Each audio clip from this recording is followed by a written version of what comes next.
What's up, you guys? Sean Ross Sapp. It's October 5th, 2022. This is Fightful Wrestling, and we have a lot to talk about. AEW Dynamite 3rd anniversary post-show, but let's be real.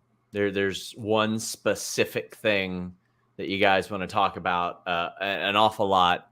Andrade-Sammy Guevara having at it.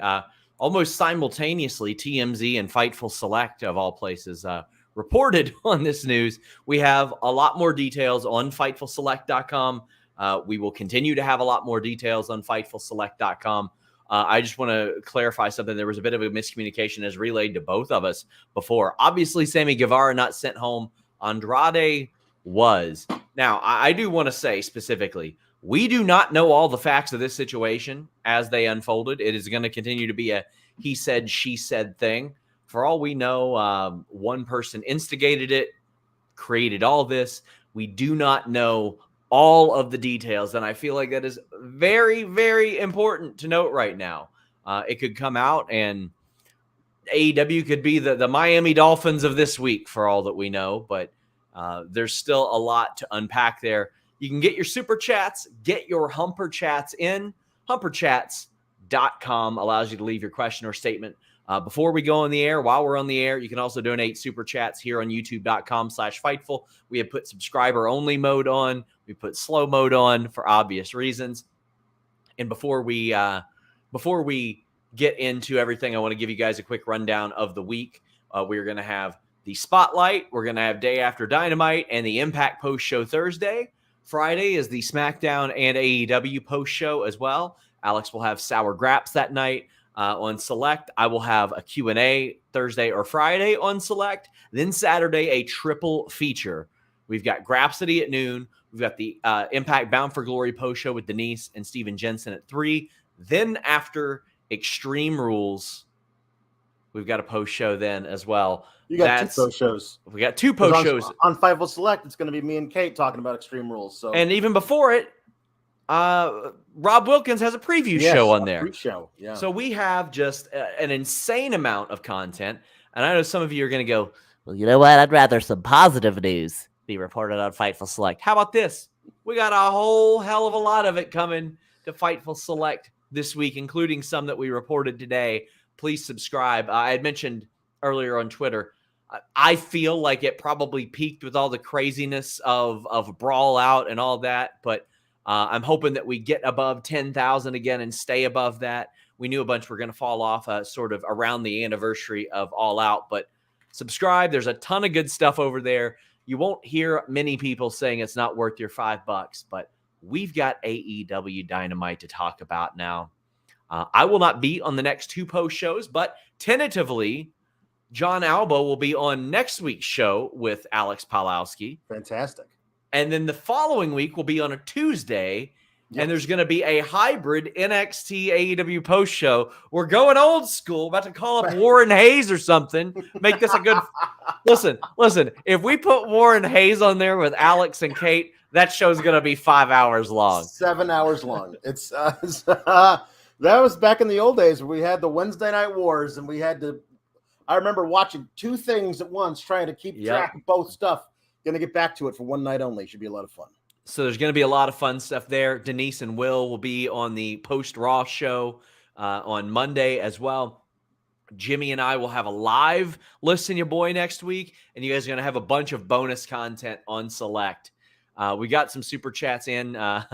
Zach Schimmel says, 16 months, I can drive a Twitch car now. Get rid of Dynamite, or Great Night of Dynamite. Get in your super chats. Get in your Humper Chats. We're going to talk about the controversial stuff towards the end. But let's talk about some of the good stuff. MJF defeat Wheeler Yuta. What a humper of a match. Sometimes, and it seems like every time MJF has a big match, a whole bunch of people forgot that this guy can work his ass off. Right. Like, that's part of the gimmick, Alex, is that he can back up every single thing that he says. All of it he can back up. Right. And he and Yuta had an incredible match. Now, oh my God. Listen, I respect Eric Bischoff an awful lot, but I saw him tweeting like, don't know why this match is happening. Watch the show. Of all the things you can say about AEW, you can say, well, they don't have as many stories as I like. And that's accurate. but not here. Not this one. Not here. They've been building it up since Grand Slam. They spent a good chunk of time on several episodes building this up. If you're not watching the show and then you tune in a few weeks later and go, why is this happening? Well, how is that the show's fault? You're not watching the show. And you would have to not be watching the show to not know why this one's happening. I could see why you would have that complaint with Jay Lethal and Sure. Darby Allin, but certainly not with Wheeler Yuta and MJF. I thought they built the match that absolutely belonged on Rampage was yes, Yuta and or not Yuta, Lethal and Darby Allin. But this one was fantastic. Just great work as well. And the powerbomb backbreaker, just stuff of art. MJF has this unique mix of old school psychology and offense mixed with modern offense and innovation. And that's what I think you need if you're a guy like him, because you have to constantly remind people when you're that good of a talker that, oh yeah, you can do that other stuff really, really well too, as well as anybody else there. I love what he's doing right now. And I think that he is there are several people that displayed on tonight's show that they have everything that you need in a top guy. And MJF is one of those. Yeah, absolutely. I really love this one. The trading of the pins back and forth was seamless. Sometimes it looks pretty sloppy. These two guys did it perfectly. You can tell they've wrestled each other dozens of times when they were younger. It was a really great match. My favorite part, I think, of the whole thing, well, the entire finish, going from Wheeler Yuta's got him down to do a splash on him, and MJF rolls more than halfway across the ring, yes, and kind of lazily flips him off, like, you can't get me from there, and he does, and that was a really cool, because it went from this to no, which I loved, and then the Fujiwara armbar not quite working, the salt of the earth as he calls it, and so then he repositions him and does the float over into the super Fujiwara armbar. And this is something I always say, and I wish they would do more often. It's one of my major complaints with what they're doing with Jericho right now. If you're going to have the heel win, sometimes the heel's just the better wrestler that night. Yep. I love that MJF didn't require any of his guys on retainer to come in and cost Yuta the match. I love that there was no shenanigans with a diamond ring in his trunks. He just beat Wheeler Yuta, which is a really good thing to show, because whenever he gets that match with, we assume, Moxley down the line, then it becomes not like, how is he going to cheat? But do we think he might actually just beat Moxley straight up? Which is a really cool extra wrinkle. Is he going to have to cheat, as opposed to how is he going to cheat this time? And I love when the heels are just great wrestlers. Sometimes the guy you don't like is a better wrestler than the guy you do like, and that's wrestling. And that's the thing. That's part of the reason why I hated Mr. Perfect so much, is because he was such an asshole, but he could back up everything that he said, and there weren't a lot of people that could stop him. Rick Rude as well. There was a lot of that back then. I really, really love what they're doing with MJF right now. Chi-Town Spurs says, I'm behind. I just want to shout out Taz for dropping the Yom Kippur reference regarding MJF. Man wrestled like that after fasting all day. Indeed. Indeed. Chi-Town Spurs says, did Draymond Green join AEW, Sean? Fantastic shout. Draymond Green got into a fight today, too. Yes, he did. JP says, what a fantastic show. Really heavy on ROH, but chain wrestling all over the place. Tons of excitement. I thought it was a very good show. So after this match, Lee Moriarty attacks Wheeler Yuta. And Moriarty has made it clear that he's going for pretty well the same prize that Yuta has went for. And MJF is mad. He's like, I didn't ask for this. And Stokely, I thought it was an interesting dynamic, because even though Stokely is hired by MJF, he has some sense of influence over MJF, which is very intriguing to me, because he's out there like nonchalantly eating an apple. And he's like, no. Trust me here. Here's the Dynamite diamond ring. I'm really fascinated by this dynamic because, we've seen in like interviews and stuff. And to be honest with you, in interviews, MJF never truly strays that far away from his character. No. There's some things that he will say very honestly and candidly that also just happen to be in character. And one of them is the actual respect that he maintains and has long held for Stokely Hathaway. And I'm just very interested as to what this means. I love this because it was Wheeler Yuta being the ROH guy, being like, "You're going to shake my hand because this is what we're going to do. You beat me fair and square," which was a big moment for to make this whole thing work. If MJF had cheated, I don't think Wheeler Yuta offers the hand. So this is that all comes together. And MJF, thinking about it, was actually going to do it much before Moriarty attacked him. Says, "I didn't talk to you. I tell you to do this." And I love Stokely had such a congenial familiarity with MJF, like they were old buddies. I mean, they are old buddies, but the way it was like, no, come on, man, this isn't you. Take the ring, punch him in the face. Come on, this is not you shaking his hand. What are you talking about? This was great, and of course, the best part of everything is Regal getting up from the table, casually reaching into his pocket and pulling out the nuts. And we're like, "Are we going to have a problem, young man?" Like just him walking down to the ring and Moriarty and Hathaway just beelining out of there. And it comes down to you with your little diamond ring, sunshine, and me with all 5 fingers.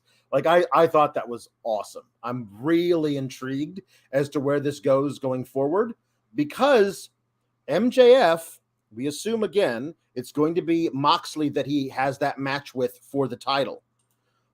If you're feuding with Moxley, you're feuding with the Blackpool Combat Club. So this is bringing a lot of very interesting things to bear very early in this feud, and I'm very excited for all of it. Regal with the Nux, great touch. I mean, that's something that people that grew up on William Regal remember, and it's something that is synonymous with him. So I love that as well. Yeah. Really good stuff. Darby defeated Jay Lethal. We had very similar spots. By the way, sorry, Corey says, "I almost had pity for MJF. This match slapped." Yes, it did. It did. So one of the concerns I've long had for AEW is either the coaching, agenting, and doing very similar things back to back. There were spots in these first 2 matches that were very similar, and then there were post matches that were very similar. Darby gets the win in a solid match against Jay Lethal. And then, by the way, I love a good pin, just pinning somebody, and Darby's done that the Last Supper, like a lot. Love that. And then afterwards, Jay Lethal's like, no. This one's on me. I got this. Or towards the end of the match, he's like, he doesn't want Satnam and Jay Lethal out there. To me, a lot of this mirrored the first match a little too much. And maybe 2 years ago, I would have given AEW the benefit of the doubt to be like, oh, well, maybe this is playing into something. But I don't think it is now. And that was my issue specifically with this second match, beyond the fact that, like, Jay Lethal creatively isn't that interesting. So whenever, like, for the amount that they put him on TV, like have something creative for him, or just give that time to someone else. Like, I don't know. I couldn't get invested in this. No, certainly not. It just doesn't feel like it didn't. It felt it was a very somebody put on my I saw on Twitter said, "What is this rampage ass match doing on my Dynamite?" And I thought it felt very rampage ass in a way. There was didn't go on as long as in the first match, but definitely the same spirit was there of reversing pinfalls back and forth. That same exact spot, which is like your agents got to talk to each other. You can't do those in back-to-back matches because it does. Then it's not special. Like, it should be a special thing. Oh my God, look at these guys trading pinfalls. If everybody does it, then it's no longer a thing we get excited about. And then the post-match thing of Darby saying to Jay Lethal, of all people, because I don't remember Jay and Darby having a lot of history. If they do and I'm mistaken, that's fine. But Darby be like, "You don't need those guys. You don't need those guys. You shake my hand. You shake my hand, which is kind of the version of the same thing we got at the end of the first match. And they kept saying for the rest of the night, oh, we saw the code of honor being exchanged earlier in the night. So, like, is it a theme for the entire show? If so, it really wasn't communicated properly. It just felt like you had two separate producers or agents making two separate matches that happened to be back-to-back with very similar stuff in them, and nobody talked to each other. And like, these are AEW matches. So Bako 5 said, just lost my grandma unexpectedly. What you do has a positive impact. Thank you for providing reprieve for what has been hell this week. My friend, I had a very, very rough week, one of the worst weeks of my life leading up to about Monday or really probably Tuesday of last week. So I'm right there with you. I hope that we can give you something positive and something that you enjoy, help take your mind off of it a little bit. And we are very sorry for your loss, my friend. Lord Jackson says, welcome to Sour Graps AEW Backstage Edition. And Knocked Bogan says, I'm back from my bi-monthly super chat dedicated to my favorite SRS dead meme. Can we have some baby face claps for these hardworking gentlemen? You mean Denise's husband wanted me to start a baby face clap during his wedding, nice. From what I heard. E. Rob says, MJF pulling out match of the night, in my opinion, after fasting for 25 hours. That's amazing. It is amazing. It's fantastic. I'll tell you what was fantastic. The kind of performance that Brian Cage had after about a year off of TV. You want talk about a guy who I could never get invested in, regardless of the show. AEW, Impact, even as far back as Lucha Underground. It just wasn't quite for me. As it turns out, I think that I needed to see him in Sirloin Beef Sons of Bitches matches, Alex. Because a lot of the times what I would see was him working a pace with a Ray Phoenix or somebody like that. And I mean, is he capable of doing all these amazing things? Yes. But the pace maybe slowed down a little bit. Instead, what we had Wardlow increasing his pace a little bit and Cage decreasing his. And they met in the middle and had a phenomenal match. The exact kind of performance where if you've been off TV for a year, you have, and you say, hey guys, I'm right here. This is me. This is what I can do. And this is why the guy in Gorilla was willing to roll over my contract and barely use me because he didn't want me doing this somewhere else. I thought this was awesome. The crowd was hot for it. The suplex from out or inside or outside in, it was Wardlow doing Whisper in the Wind. What the hell? This was dope. Yeah. So the promo before was, come on, no. It was Prince Nana is hilariously like he's supposed to be corny, but this match humped. It did. Some in the big meaty man slap and meat division, these two guys are tops. The thing of it is that I actually have a lot.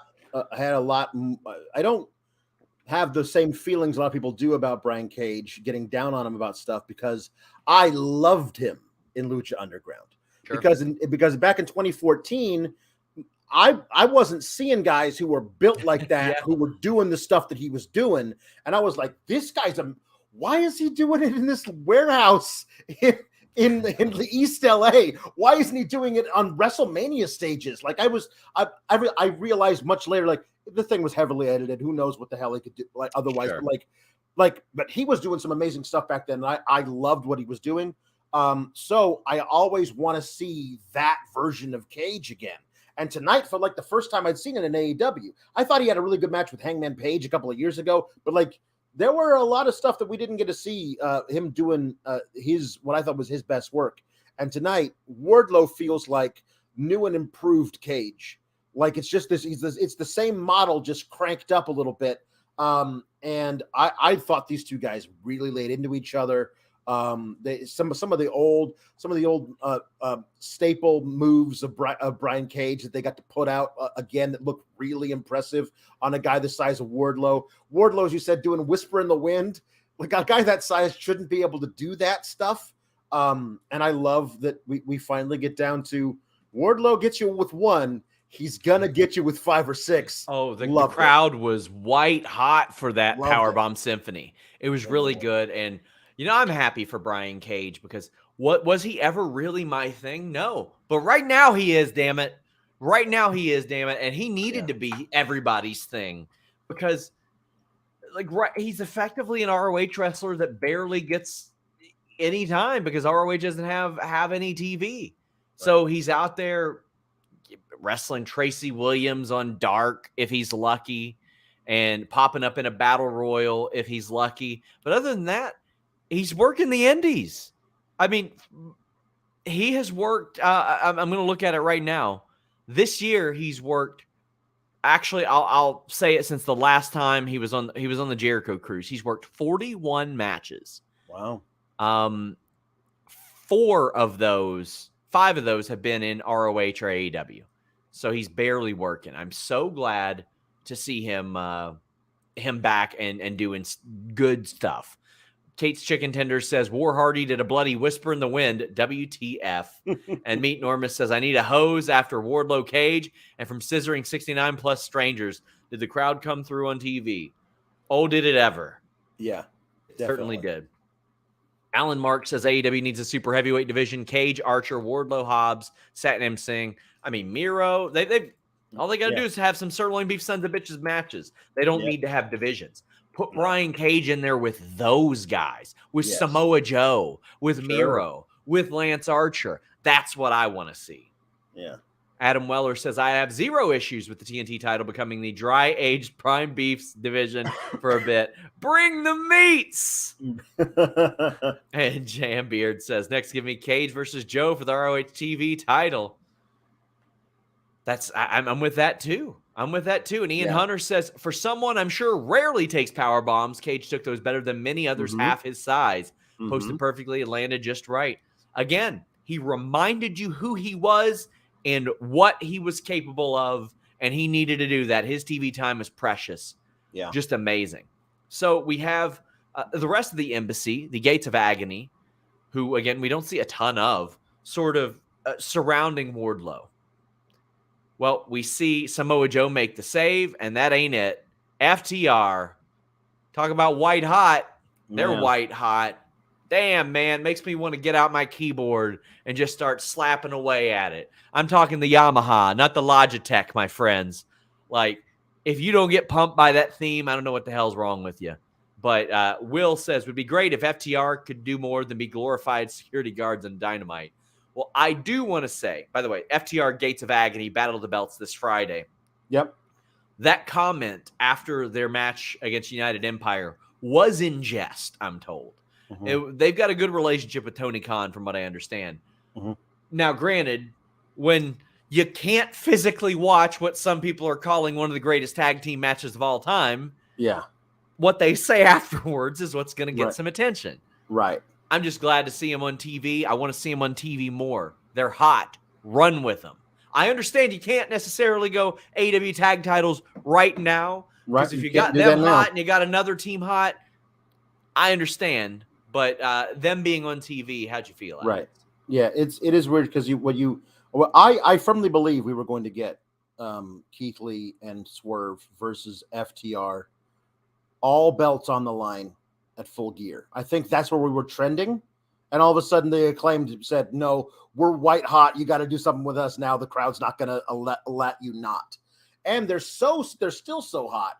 I think you can't do FTR versus the Acclaimed with all the belts on the line at Full Gear because they're still going to be too hot by that point. You have to put that off for a while, which sucks for FTR because, again, as they keep saying, we've been number 1 contenders for a year. So I think that I loved FTR coming out, and it was really interesting because I was torn between thinking this is more guys kind of going into business for themselves, and it was a really great angle of Toa Leona refusing to get to back down off the apron, which is kind of like just what happens in these situations. And he would not get down. So like Joe had to like throw a big forearm to knock him off the apron. Yes.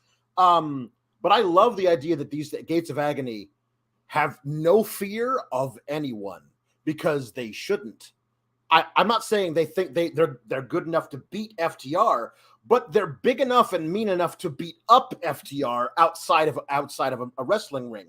And I think that I like that about them. I think it's great. We're going to get that match. I of course expect FTR to retain, but I love that there is some doubt with Toa Leona not because they have a match against these two guys on Dark last year where they were like, let's make sure Toa Leona's not in the match because we don't want to have to deal with him.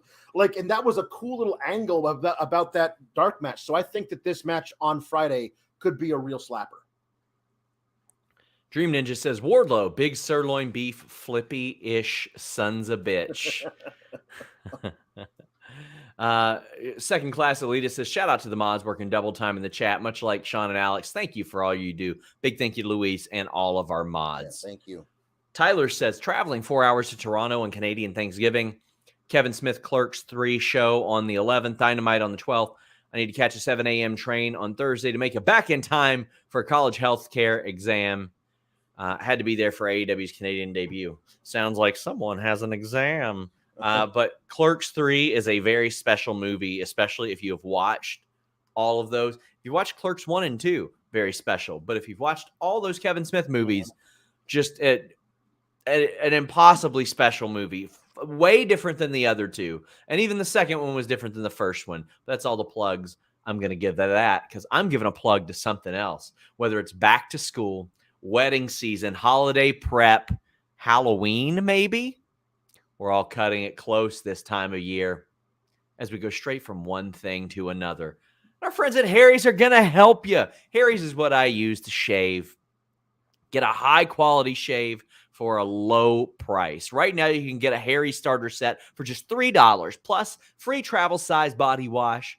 This includes a 5-blade razor, a weighted handle. That way you get better accuracy there. Foaming shave gel, and a travel cover. A $16 value for just $3 when you visit harrys.com/fightful.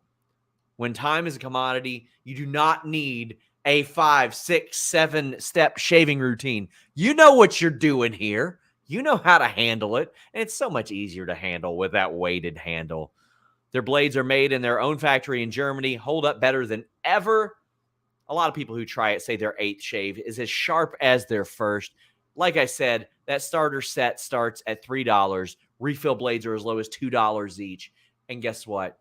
They come straight to you. You're not going to the store, going and finding an employee saying, hey, King Arthur, can you pull the sword out and unlock this razor cabinet? You don't got to do that. You don't got to be King Arthur to get your razors with harrys.com/fightful. The body wash smells amazing too. harrys.com/fightful. That sleek, ergonomic, weighted handle looks great in your bathroom too. harrys.com/fightful. So we had a Britt Baker promo, which very wisely set up what they did later. She's like, well, I'll tell you one thing. She ain't subscribed to FightfulSelect.com. Because last week we reported, by the way, Saraya is on this length of a deal. Subscribe to FightfulSelect.com. And the terms of it very largely implied that she would be getting physical because it's for good money. But Britt Baker says no. Britt Baker's been on that ringside news or something. I don't know. But what we had was a match where Britt Baker, DMD, Saraya are ringside for Toni Storm, Athena, and Willow against Hayter, Deeb, and Penelope. There were some spots in this match I really liked. There was some stuff I didn't. Athena flipping through that one spot was amazing. There are an awful lot of rolls, flips, spins that I think are just done for the sake of it. Like I saw an Irish whip into the corner, and after the person Irish whipped another person, they spun around. Like they did this. Whew, and then the person who did the Irish whip goes. And I'm like, why? Why do you do that? That's just doing shit for the sake of doing it. Like, what are we doing there? I thought the quality of the match was really good. Man, Penelope Ford is constantly improving. She is all the time getting better. Deeb is great. Jamie Hayter is super over. Athena is physically impressive. Willow gets the win. And like the person I was thinking about, like the sixth most is the champion, which I don't think is necessarily a bad thing here because you're trying to highlight a bunch of other people. I feel like maybe they could have stayed away from the Saraya chasing with a crutch thing and all that. Like, I feel like that took a little bit too much focus off of it. But the match itself, what did you think, Alex? Well, it was one of those things of like, if you had any doubts about whether or not Saraya was going to get physical, having Britt Baker come out and announce that she wasn't should have erased all possible doubts that she was. And I thought that was kind of it became a thing because had she not done that before this match, it would have been a genuine shock to me when she and Saraya started throwing there punches. Are a lot of people that don't necessarily they ain't online and they'll buy into that. Right, exactly. Because to me, like I'm the idea of, oh, right now we're gonna have them start throwing punches. Britt Baker saying she's never gonna get physical. Because you have the heel do it, to me, it kind of signals that, oh, she is. And so it wasn't a surprise. If you don't have her say that, then the actual moment would have been a big shock to the fans, and I think to a lot of people more at home. But anyway, I think the match was a lot of fun. They got time. All of them got entrances at the top of the hour as opposed to the bottom of the hour. Yeah. That's great. This is all good. I do wish kind of that Toni Storm was treated as on a level above the rest of the women because she is currently the champion, the only one with a belt. And she does kind of feel like another one of the gals. And I understand you want to elevate everybody up to her level to make them all seem like they're great, but you have to start with her at a higher level than the rest of them so they can elevate their game to that point. But I also love Willow getting the pinfall. That's great because then it leads into the next thing we see of her later in the night. Willow is phenomenal. And if an ROH deal ever gets struck, and we ever figure out a way to have Mercedes Martinez defend that title again, I think Willow Nightingale as the heart and soul of the ROH women's division would be an amazing thing to build everything around her. Yeah. And eventually she becomes AEW champion as well down the line as well. We have Raphael saying, did we ever get official confirmation that Willow Nightingale is signed? Luis says, not yet so far. I'll work on it. FightfulSelect.com. I'll try my best to have something on that this week. Steven says, Willow's a star. Put the belt on her Friday. Give her the graphic. Well, she's going to challenge Jade Cargill for the title. And there was a little promo. She's like, I could be what makes you 38-1.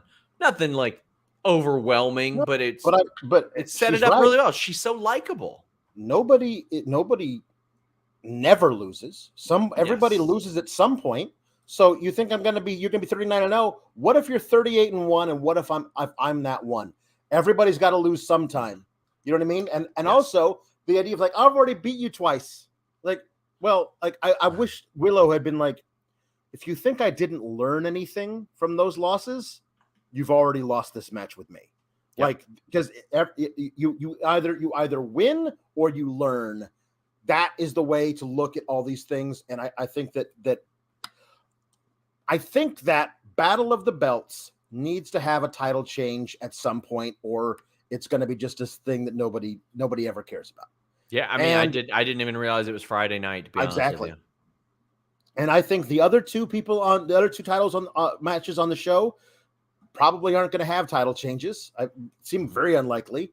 Having a shock Willow Nightingale beating Jade Cargill and then slotting Jade Cargill in there as somebody who can challenge Toni Storm at Full Gear would be a marquee matchup. Toni Storm versus Jade Cargill as the challenger. So if you wanted to shock the world and have Willow Nightingale win the TBS championship, I think that'd be amazing.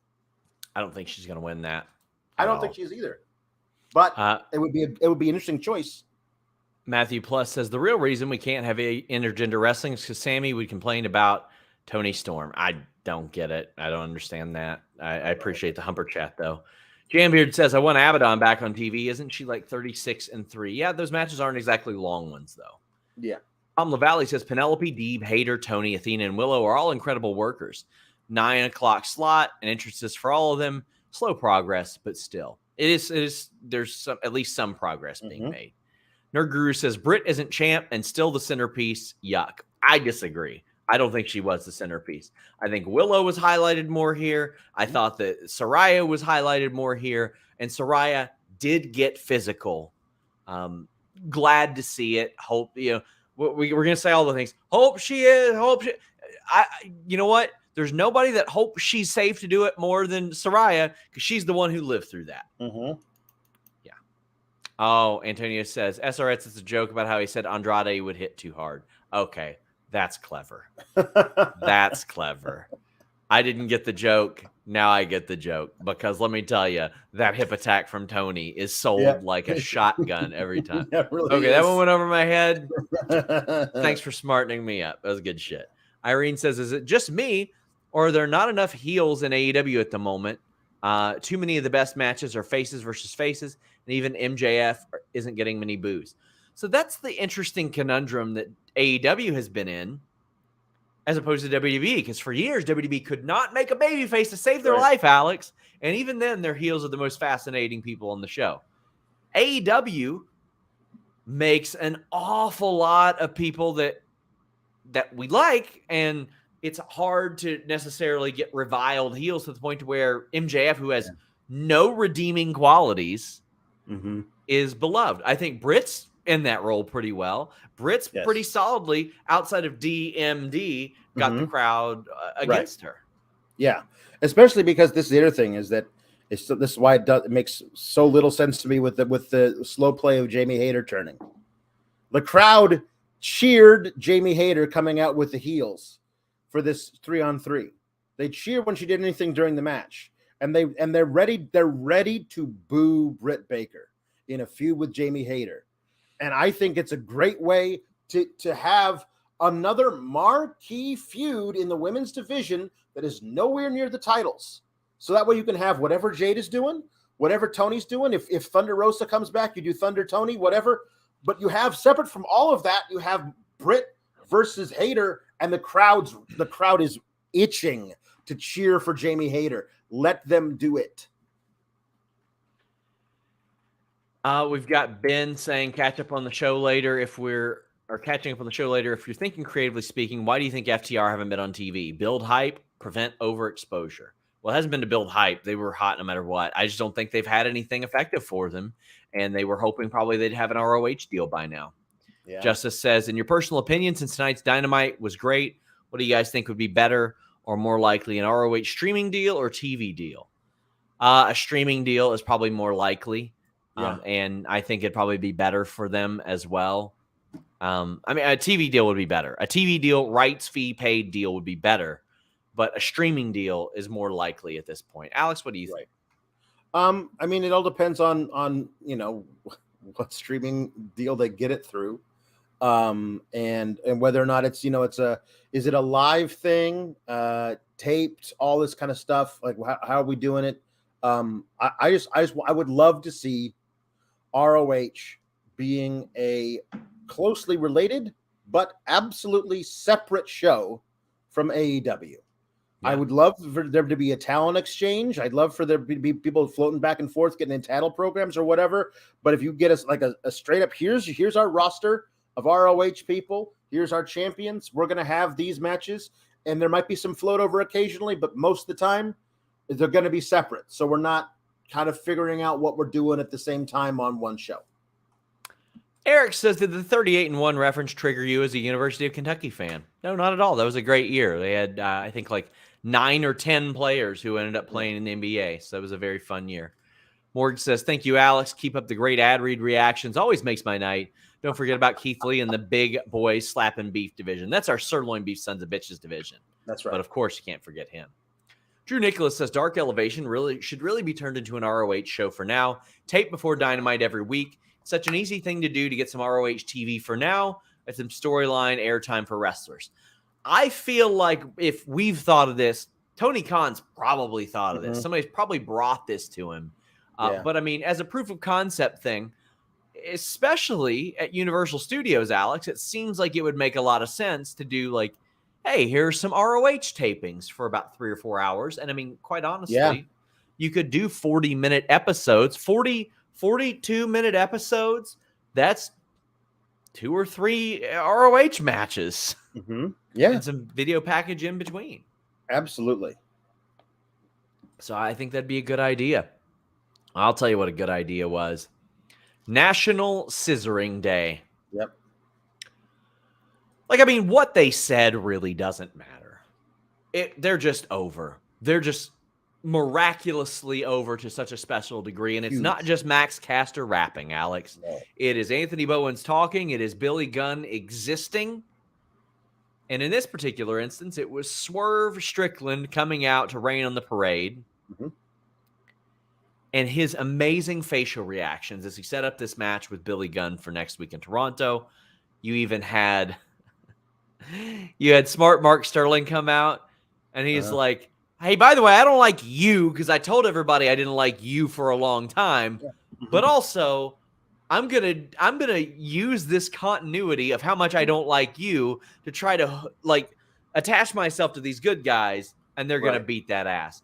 The props in the crowd were amazing. Don't know if they were planted. Don't know if they were actually produced. Who gives a shit? They looked amazing. Yeah. There were the rap was great. The in-ring was great. The leg drop scissoring spot was great. I loved every single thing about this. This was a sports entertainment segment that worked amazingly. Yeah, it was just, I mean, it's, I thought it worked because it was so in character, because everyone does, in fact, love the Acclaimed. And I also, one of the things I loved most was Swerve going like, congratulations on your #1 selling t-shirt. Congratulations, daddy ass. Now, 25 years later, another generation of children can get in trouble for wearing the shirt to school, which I thought was really funny because my wife doesn't watch wrestling, and she's like, the only thing I remember is that there were all these boys who came to my middle school wearing Suck It t-shirts, and they always get in trouble. And I was like, there you go. This was really fun, and I love Swerve basically on his own being like, I want you, daddy ass. And I think that's really good. I love also like all the scissors, Rock beats scissors. We're hard as stone. Like I like that a lot. Paper beats Rock was the thing that Sterling came out with, which was ridiculous. And then of course scissors eventually defeated Paper. That's right. That's how it works. This was so good. This was so fun.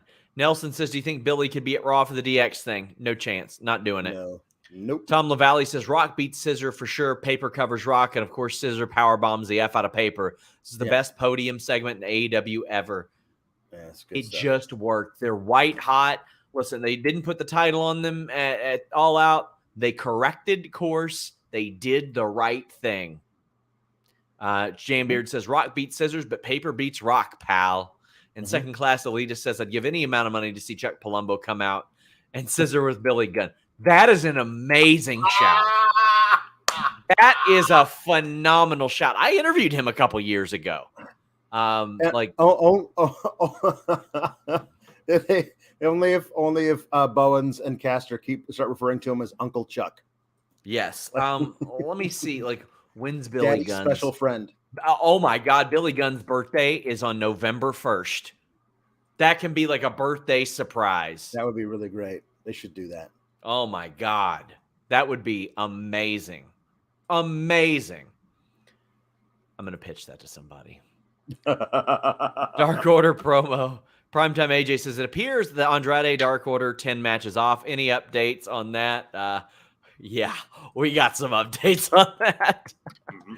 Sky Blue, Madison Rain confronted by Anna and Ty. Ugh, boy. That happened. The N and the H said, what happened to Nyla and Jade? Now that it's Jade and Willow, does that mean that Willow has a chance at the TBS title? Yes, that is going to happen. Hangman Page defeated Roosh. Yes. Hangman Page gets the win. Fun, short match here, or shorter match. But, I mean, man, Roosh got that contract, and he's all of a sudden, he's ready to take jobs now. Like this, what happened, man? He signed on the dotted line. He's like, I don't care. I don't give a damn. I ain't seen him take jobs like this in a long time. But after go ahead. Yeah. The thing about Roosh taking jobs is that Roosh is always going to convince you that he is one flip out away in the match from literally taking the head off of the guy that he's wrestling. And that's great. You want a little crazy in the guy that is going to be your job to the stars heel. Yes. And I think that he's got a lot of potential in the future. I mean, like there's a lot of stuff they could do with him. This whole Andrade thing is kind of mixed everything up in the air, but Roosh in that company checks a lot of boxes for what things you can do with him that are all in all good for the company as well as for him. Fun match. Hangman Page wins as he should. Moxley comes out to keep Private Party from attacking because Private Party had been scolded by Jose and Roosh earlier. JP says, did you feel Mox put over Hangman to distance himself from the Punk stuff? Possibly. I mean, like for all the stuff and the people that were mentioned, Ace Steel, CM Punk, the Elite, Young Bucks, you know, you've had the Sammy, you've had the Eddie, you've had the Andrade, you've had all this stuff. There's only one person that has been involved in this that I've constantly had people be like, he didn't do anything. Now, before it got physical, I had some people being like, oh, well, Hangman shouldn't have done that. But since everything happened, people were like, okay, well, that wasn't called for. He didn't do anything to cause that. He didn't do anything to cause that. Right. I've mentioned this on the show before. Last year, as Hangman was on his ascent, or maybe even a couple years ago, it was a couple years ago, he was knocking the shit out of people with that buckshot lariat. Yeah. And there were a couple wrestlers that were like, knock the shit out of me off the record. And they're like, but if you start getting this from a lot more people, it's going to be on the record. But they liked him so much, they didn't want like that out there. And I guess it kind of ended when Arn Anderson was like, better stop knocking the shit out of people, or you're not going to have people to work with. Yeah. And from what I understood, like, and again, this is secondhand. Hangman, feel free to correct me. But I heard that Hangman was like, good God, I had no idea. Like he felt really bad about it. And that's what people kind of expected. But a fun reaction from that is when I asked Carl Anderson if he got the shit knocked out of him. And he said, no, absolutely not. I'd just quit if anybody hits me hard. Which I appreciate. But he's got a lot of respect and people like him generally. And I'll tell you what I like, man. Like I grew up, I say between Lexington and Cincinnati. I say that because it's easier to say. It was equally inconvenient to get to both of those cities. Yes. But I grew up around Cincinnati and Lexington. Those were where I had to go to do anything. And I know that Jon Moxley is the only reason that Major Wrestling is coming to Cincinnati with as much relevance as it is. So I appreciate the references to Heritage Bank Center, the former U.S. Bank Arena that WWE almost burned down one time. The bridge where people go to drink and smoke underneath it. Got to walk by that bridge to get to your car after Bengals games, unless you're paying $80 to park. Like, I love this stuff. Growing up, I did not have anybody to root for from this area. Hillbilly Jim was billed 10 minutes away from my house. And then later on, I find out, wait, he's not even billed from that mud lick. We've got 2 mud licks.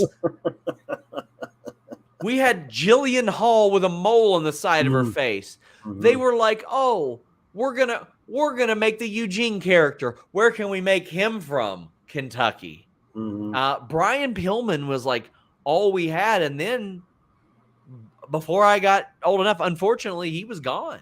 Like he was unfortunately gone. So I get a great sense of pride in this.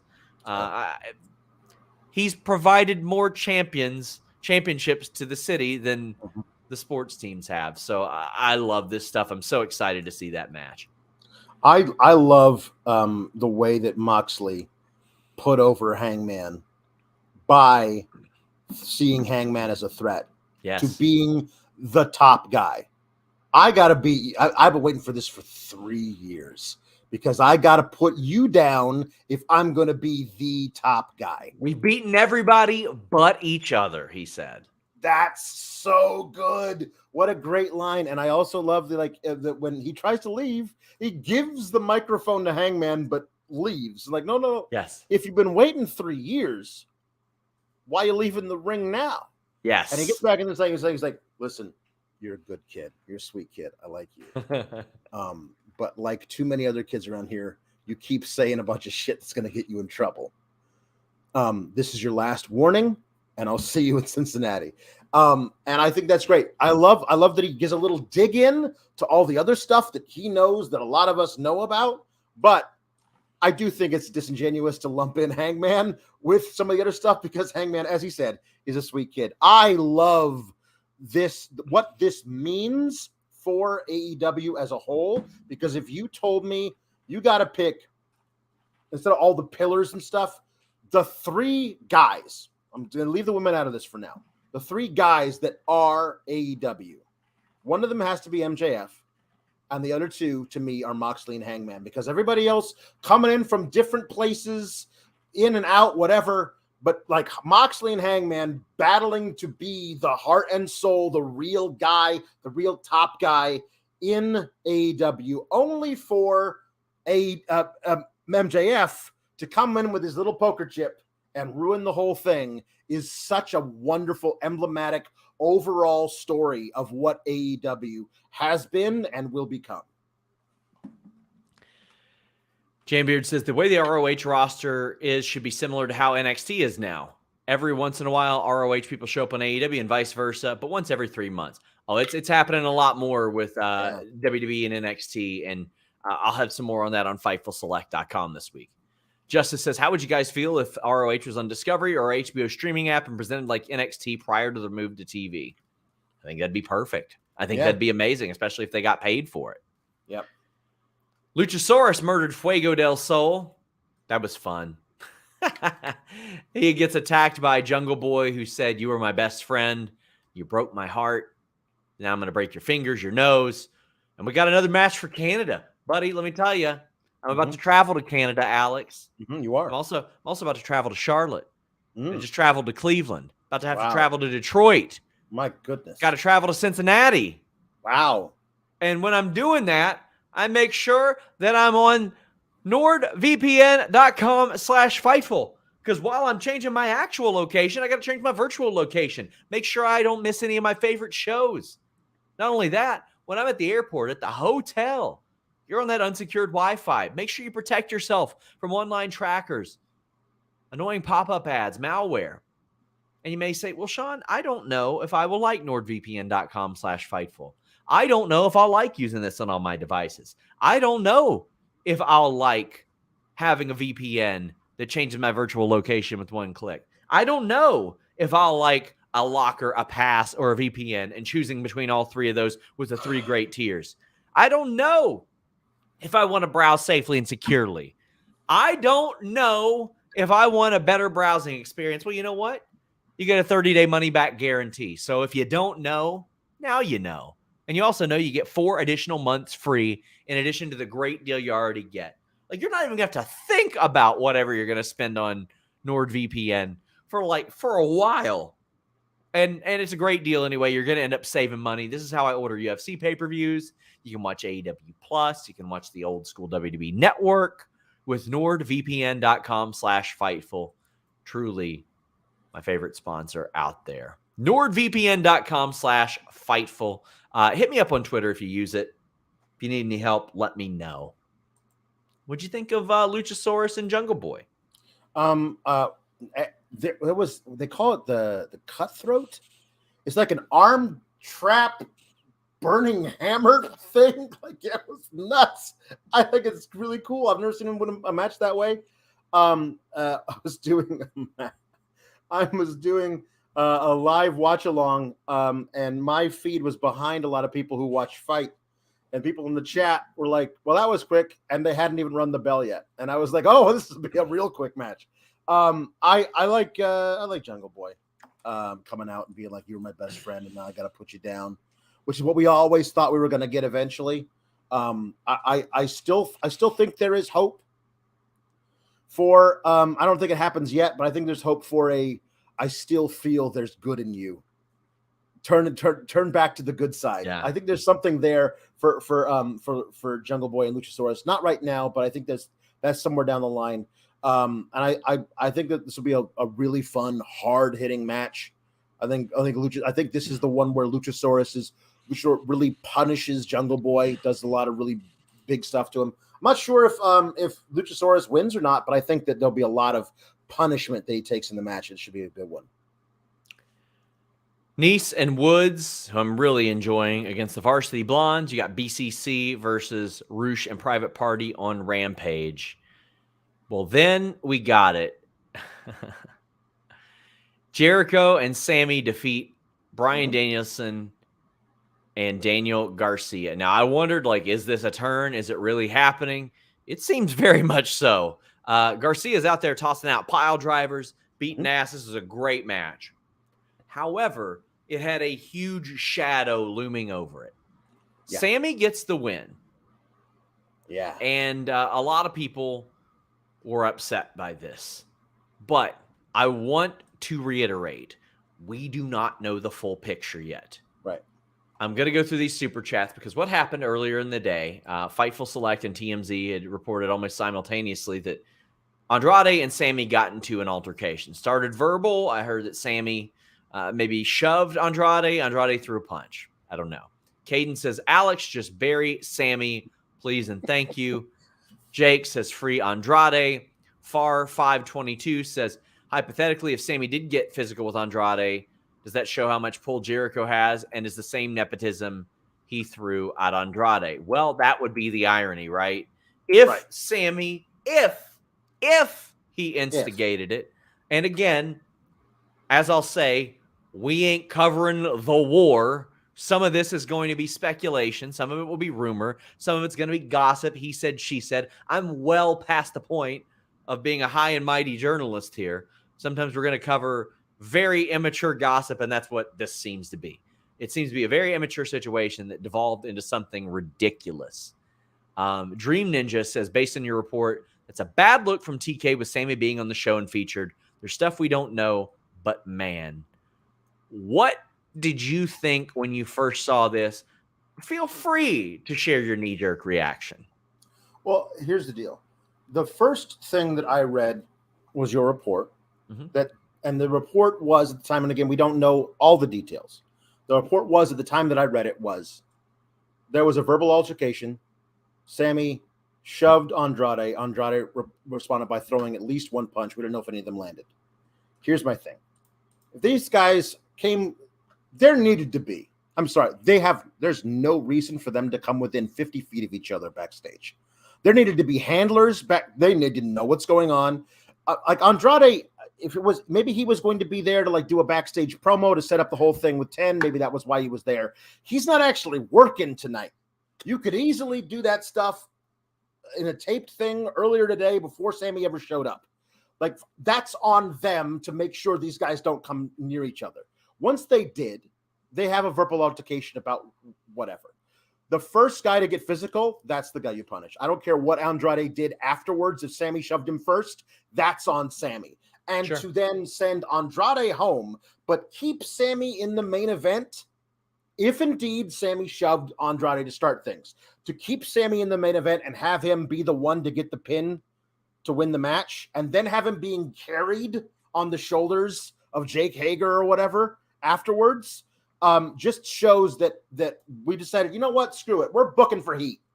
And I hate booking for heat. I really don't love it at all. And also just feels like a really weird double standard thing of Andrade's getting punished for this altercation, but Sammy's not. In fact, we're going to make sure he looks really good here. He was getting a lot of negative response from the fans during the match, before the match. whenever he talked backstage. This all just feels like the wrong way to handle this, considering we don't even know where the Elite are. And one side of the story is that they were trying to save a dog. Like it was, people are being suspended and sent home and everything. There was the thing. Sammy's got a history with Eddie Kingston. Let me approach that. Back, all that stuff. Jimmy Van is in the chat. Check out Listen Your Boy from today. It says full picture doesn't matter. It's perception and precedence. They didn't have the full picture on Brawl Out either. Right. So, I mean, that one, again, I don't think these two are, based on what we know, are far from equal. Right. We had CM Punk. Again, Sammy and Andrade did go at each other publicly. And that's, I mean, FightfulSelect.com had a report today saying, and there were already people frustrated. Because they're like, we just had a friggin' meeting saying don't air out your dirty laundry publicly. Talk about it like men. FightfulSelect.com, please subscribe, just $5. But in Brawl Out, you had an injured guy getting into a fight, a 5-person fight, a dog was involved, a chair got thrown, somebody got bit, lawsuits were threatened, people threatened to walk out over it. Like there's a whole lot more than what we've got going on here. Jake Salazar says, well, maybe Punk wasn't the issue. Come on. What are we talking about here? JP says, Sammy is always in the middle of some drama. Like to see Starks take Sammy's spot in TV time. I mean, you had the Impact thing. You had, there were a lot of things. It is becoming a bit of it's becoming a pattern. Like the analogy I used was the thing that you're saying. If you keep running into assholes all day, guess what? You're the asshole. Sure. And Kana says, do you think that at this point Sammy's the problem? I can tell you personally, I've never had anything but good experiences with Sammy. But then again, there are an awful lot of people that I have had nothing but good experiences with that are completely reviled by most of their coworkers. And there are people that are generally loved that I've had nothing but negative experiences with. So it's all in the eye of the beholder. Dick the Cock Johnson says Andre's got to get out of there. I'm sure he'd love that. Yeah, I'm sure he would too. Small says, which is more dangerous, NXT parking lot or AEW backstage? One's a work and one's a shoot. So that's the problem. I mean, and the parking lot at least is self-aware. Like they make jokes about it now. Specialty K says, should AEW start a fight pit to settle all these differences? They are basically there. Listen, if I could pique any AEW's roster's interest and say, simply fight each other to get us subscriptions. Just don't harm one another. And please give me all the details. Underground. Do a whole thing where there's like a underground fight club storyline when they can punch each other in the face. They got a contract tamper with Omos to get him to work the door. Shane's available. Jambeard says, Sammy and Andrade should have celebrated National Scissoring Day the right way and pulled a Sid and Arn from Joey Janela. Oh, Jesus Christ. I'm glad that didn't happen. That's the type of thing I'm not religious, but I pray I never have to cover is something like that. That's Justice says, so we're booking Punk versus Sammy first chance, right? I doubt it. No. Tom Brady says, seems like the two Sammys in the two companies couldn't be more different. Hanging around and having fun is not what Sammy Guevara is all about, it seems like. Shot Kid says, honestly, I don't care about the Andrade Sammy stuff. Both guys are super talented, but come across like not great guys. Sammy being a petulant child who needs to grow up, and Andrade just being an arrogant jerk who won't be happy unless he gets his way. And I can understand that things have changed for an awful lot since Andrade has been brought in. And I can see why, and this is not me saying that that's the case, but I can see why guys who are like Malachi and Buddy Murphy or Buddy Matthews and Andrade can look at the situation that they came out of and they were excited to come to AEW, see the creative that they've experienced since, and then see who's in control now and say, maybe the grass would be greener for me. Maybe for me. I could see how that could happen. Michael says, Toni needs to get his house in order. This is getting beyond ridiculous for me. Yes. I mean, I saw some people saying like, well, at least Vince had a hold over his talent. I guess they were all afraid of getting fired and buried like really hard. And I do think there should be some sense of control, obviously. But there have been measures and efforts taken, like with the talent relations, hires, and promotions. It just hasn't worked. So you got to try something else.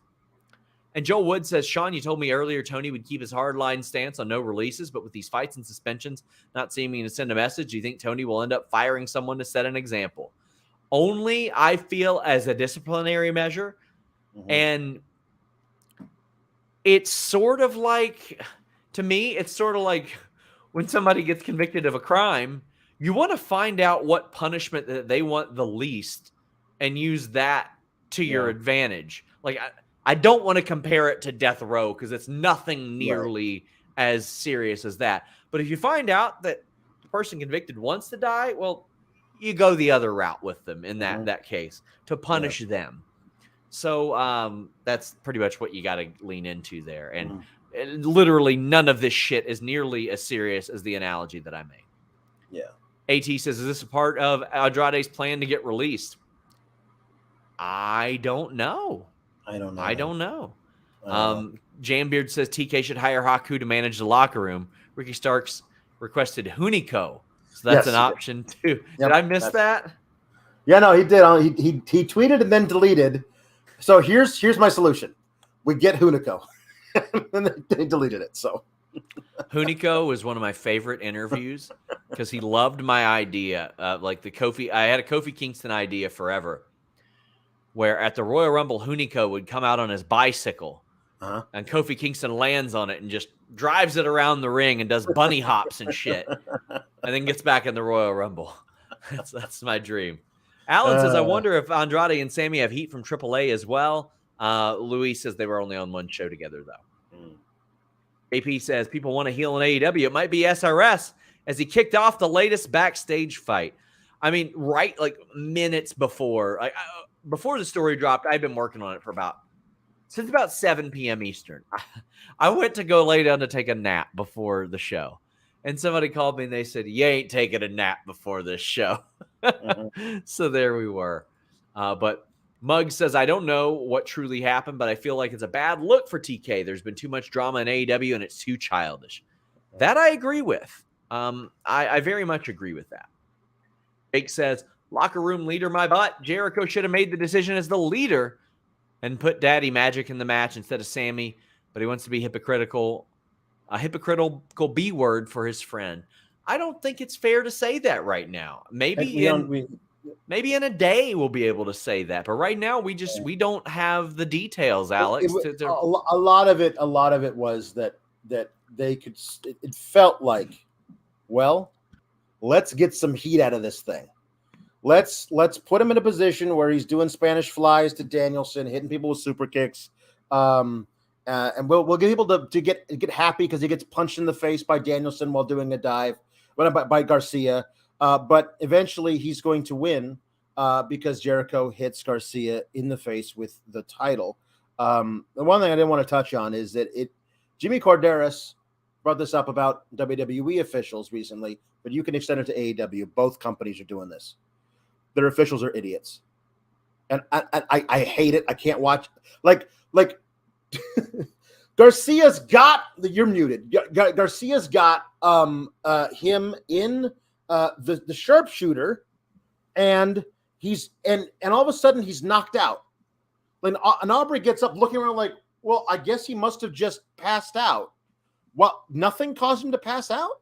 You got to call the medical because he's having a brain aneurysm. If a man is standing up fine and then falls down dead, if something went wrong in his brain, you should call the medical staff over because that's ridiculous. Obviously, somebody hit him. You got to start doing some investigative journalism there, Aubrey. Come on. Oh, man. And also her trying to get both Danielson and Garcia out of the ring. She's like, no. Sorry, Aubrey. I adore you, but it ain't working. It's not her fault. It's the fact they put the refs in the position. Do they have to be stupid because to not see things that happen? Yeah. Like, just don't book that as your finish for as often as you do. And Simmons says, Sammy being on TV, it feels like Toni has favorites, which is not good because it's a horrible precedent, especially with his past. Tony's playing with fire. Jamebeard says, the stuff with Sammy happening multiple times is starting to give me vibes of when Orton was young and getting himself in trouble. I think that is a very fair comparison, but as Jimmy found out, he's 29. Yeah. Like, he's not a kid. He's not a kid. Morg says, Alex is earning double pay tonight from me. Thanks for putting a smile on my face. Well, thanks for putting a smile on our face. Yeah, thank you. Ite So Boom says, am I just too young to have been aware, but is Sammy getting the same type of backstage heat that HBK was getting in the 90s? Couldn't care less back then, but now with Sammy, it's hard to enjoy his work. The difference is Shawn Michaels was the top guy. So that's kind of why they had to allow it. And he was the top guy when WCW was kicking their ass. So it'd be really tough to let him go there. I Am a Lucha says people who wanted to throw all the blame on Eddie got egg on their face now. Sammy has a problem and should be punished. Andrade got screwed. Every situation is different. Every single one. Yep. We'll learn more about it. FightfulSelect.com will have more on it. But as far as the win, Lovely Punch says Sammy wins with the crowd armed with scissors. Yikes. Allin says the main event furthered the ROH story. Let TK tell this all the way to the end of that chapter. Hopefully ROH gets its own TV soon. I'm going to ask Luis to separate the Sammy winning and the match itself. But what do you think that this did for ROH moving forward? Anything? I don't know. I mean, we'll see them. They're obviously, to me, like you set up a thing with this with Jericho being the ROH champion, because you think that is the thing that's going to get you over the hump with the TV deal. You think that's going to be a much easier selling point to the people you're negotiating with. Okay, fine. But this is a lot of drama here surrounding it because of what they're doing with all of this. There's a lot of ROH stuff that's going on a lot of ROH talent. And I say that because they're ROH talent because they're holding ROH belts. And so that's why I say they're ROH talent. We don't even know who would be on the show and who wouldn't be. Sure. We can only assume because the people who are holding titles would. But yeah, I don't know. I will say that one thing I didn't want to get out of this whole match without discussing, at least touching on, was the first attempt at the table bump for Danielson, where he just hit knees first into the edge. Like he seized up bad. Like you could tell that really hurt. The whole thing was actually, I thought the match was well done, well laid out, and then the finish happened. I was like, I don't think that's a good decision to do. Like, it's just, especially just the way it feels like it's hey, everybody, you mad? Are you mad, bro? Kind of a thing to do. Which is what Sammy also did that strut outside too, like really playing that up. That was an interesting choice. Yeah. Tyler says, I imagine Garcia is going to be involved in a Canadian screw job finish next week to help Jericho retain. Can't think of anything more sports entertainer. Taking it one step further would be Yas and ROH storylines would be to take over Rampage is Jericho. I think those are very interesting ideas, honestly. Mm-hmm. Bakugo was right, says, I'm hoping I'm wrong, but why do I feel like Sammy's going to win the pure title? That's possible, too. I mean, the sports entertainment takeover of ROH could very well happen. Mm-hmm. Jarvis says, great night of Dynamite. Everything with MJF Yuta was awesome. Swerve is a megastar. Wardlow cage hump, but everything to do with Sammy was not what it was. What Toni was thinking. It was very upsetting. Thank you guys for everything you do. Well, there's a lot of people that were not happy about Sammy winning. Matthew Plus says, Elite getting written off. Sammy gets the pin. Lovely. Michael Higgins says, got to wonder if Tony's showing bias against the guy showing genuine interest in leaving his company, Andrade. Again, that's all conjecture. I don't know that we've necessarily seen Andrade say, I'm going to leave. I won out. They're playing off of the rumors for sure, though. Bradley says, Sammy publicly asked for the smoke, got said smoke. Andrade gets sent home. Sammy gets on TV. What a joke. Again, I would love to add some color to this, but I don't. I feel like if I speak out of opinion, people will take that as me reporting news, and I don't want to conflate that right now. I get you. Irene says, while the AEW backstage fights are eye-rolling, the IWC hysteria is a bit much since backstage wars have been happening everywhere forever. All the time. I mean, I remember hearing about Flip Gordon beating some local's ass and rolling into Cody Rhodes' Chipotle one time. Like, this has happened quite a bit. Hunico and Simon Gotch. Richie R says, I don't understand the point of Sammy in AEW currently. He's beyond go-away heat. He has turned off the show and consider skipping next week heat. I don't know, man. He's getting those boos. And ultimately, if the ratings show that people will still tune in to watch him. Yeah. Justice says, the lesson that CM Punk learned tonight was if you want to fight someone, do it before the show so you can still get your win on TV and brush it off. I don't want to compare those. JP says, the Mox, keep your mouth shut, kid. Seems like it was supposed to land with Sammy. Someone has to pull him aside, not name Jericho, and help him understand what heat is and what being an asshole is. Well, for all the people that are comparing Sammy to HBK, you can conflate those. You can compare those, and you can get one from the other. Right. Meet Norma says the heat for Sammy was real after all the scissoring talk. Crowd was like, F this kid, we're tired of the drama. Shout out to the Sammy Dramara sign. TK rein this stuff in. Yeah, there was a "you still suck" chant, which I really liked. That was clever. Ryan says, based on what happened with Sammy and Andrade, it's an embarrassment to not only have him on TV, but pick up the win. Terrible look. There are a lot of people this is landing horribly with. And as of right now, I don't know if it's people actually upset or the faux outrage that we see so much of. Ultimately, a piece of advice I was given that is very wise in most cases. Today it's in the news. Tomorrow they're wrapping dead fish with it. We'll see how it lands tomorrow, the day after. Jambeard says not only was keeping Sammy in the match instead of replacing him a bad choice, him getting the win is tone deaf. I mean, I didn't think I'd see an instance where people are like, please put Hager in this match. But you got a lot of people saying it. Yeah. Orlando says, could it be that TK had Sammy to win before the brawl? This is the only reason to keep him on the show. Yeah, but I mean, it doesn't have to be him. That can easily be adjusted and changed. Yeah. Nerd Guru says, what a way to ruin a show with that ending. Toni, really great job putting heat on yourself by letting that asshat get the pin in the main event while Andrade was sent home. His ability to be a boss is absolutely putrid.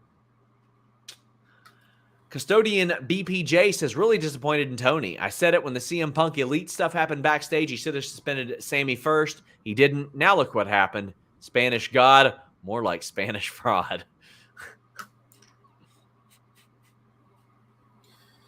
I feel guilty for laughing at that. You should be suspended for that. Yeah. Dante says, sending Andrade home, letting Sammy work the main event is such a bad look. This is all distracting to the product and makes me want to watch less. Bring back the Elite if you're going to get Sammy to stick around. I think the Elite should be back. I'll just say that. Based on everything that I have heard in the full month since this happened. It's been a month. Like, it's just... I know, because we had a bunch of the people that subscribed a month ago fall off on Select today. But there you go. It's been a full month. They should probably be back. Chris says, celebrate 3 years of Dynamite by promoting Ring of Honor all night. What a joke to reward Sammy with the pin after he puts hands on Andrade. All this is making me lose interest in AEW. Again, none of this is gospel. Leo says, TK only cares about winning Meltzer's Booker of the Year award. Got some news for you. When Bray Wyatt returns to WWE, he can kiss that goodbye. Yeah. I don't know what his motivations are. I think he wants to make money and make a successful company. Yeah. But Andrade or N. Simmons says, I can't call Andrade arrogant because he came from being booked horribly to coming to AEW and being booked badly. Feels like he was just signed to spite WWE. I would be mad as well. I don't think he was signed to spite WWE. I think that they signed him because he was supremely talented. Yeah, I think that as well. And I think that's like, if I think he's supremely talented, imagine how talented Andrade thinks he is. So just the idea of, hey, I'm here. What are we doing now? And literally for the past year, Like I could see him being frustrated of being like, I waited, I bided my time, I had Cody Rhodes put me through a flaming table. What are we doing?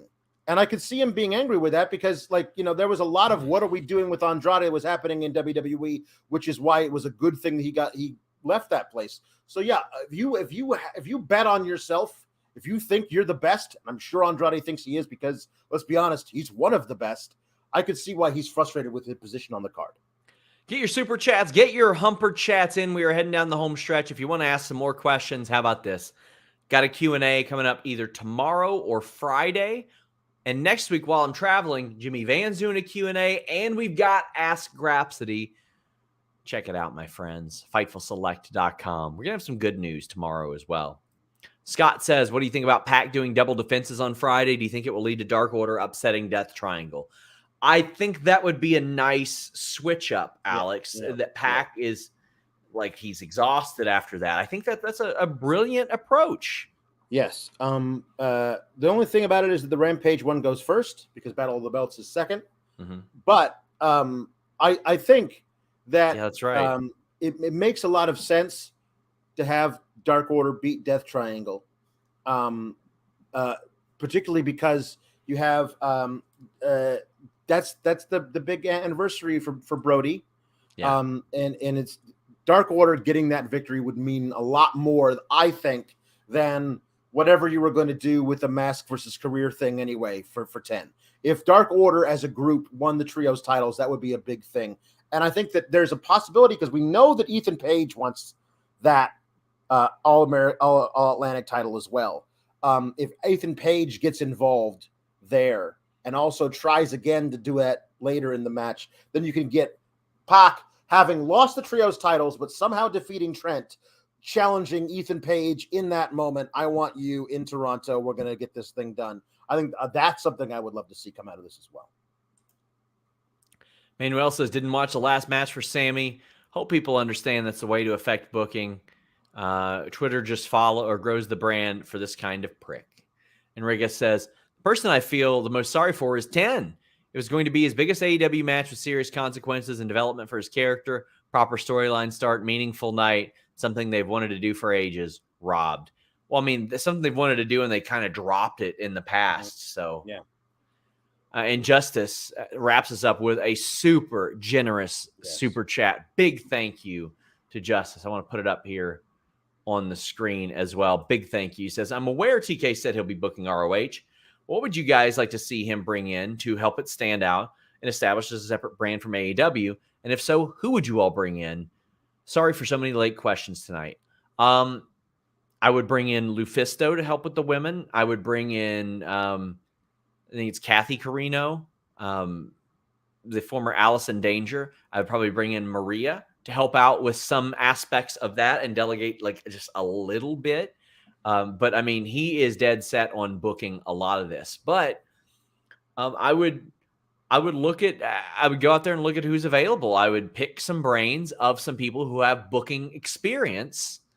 Like, I'm not saying bring in Jeff Jarrett, but have a conversation with people like that have had like high level booking experience and see if it aligns with your vision and see if there is somebody you can kind of delegate to. You've also got a lot of really good people on your roster. You got Bryan Danielson worked in creative in WWE. Why not pick his brain? Why not expand his role a little bit? I think that would be really good. Anybody that you can think of? I won't go so far as to throw out names, but I would say to the first part of the question, would I like to see him bring someone else to help it? Yes. Bring in somebody because this isn't working. The idea of him doing what he's currently doing, where a lot of things seem to be falling by the wayside, like just storylines just go no. Remember that thing where Eddie Kingston got reprimanded by the referees because he had the thing on too long? They never mentioned it tonight. Like, stuff just goes away. We don't even think about it. Like, I think that it would be really nice if he wasn't going to spread himself even thinner. Find somebody else to do ROH. And Chicken Tenders Jambeard says Yas was wearing bronze pants tonight. Braun to Yas. Well, guys, thank you all so much. I'm telling you guys, making another push. Subscribe to FightfulSelect.com. Between now And Sunday, you're going to have 2 episodes of The Weekender. You're going to have 2 episodes of Sour Graps, including a post show. A lot of you are like, oh, where's your prediction shows? Where are your prediction shows? Rob Wilkins does a pre-show for all the pay-per-views. I'm doing a Q&A. You're going to have a lot of cool stuff coming. Alex, tell the people what you do. You can follow me on the Twitter at Alex Sourgraps, over on Fightful Select, review Raw and SmackDown. This Friday, I'm thinking of doing something fun on Fightful Select. I'm going to do a SmackDown review while doing a watch-along of Rampage and Battle of the Belts. Hell yeah. I don't want to stay up that late. I don't blame you. So let's review SmackDown and do a little preview of Extreme Rules while we all watch on our own TV screen. Oh, Kate already talked me out of her starting at midnight too. So we'll keep you guys up to date on when these shows air. Triple feature on Saturday. You know we're gonna have a ton of news coming out of Extreme Rules. FightfulSelect.com. I cannot stress to you this enough. Try it once. It's $5. Anniversary billing is in effect, so you're not going to get billed again on the 1st. Until next time, guys,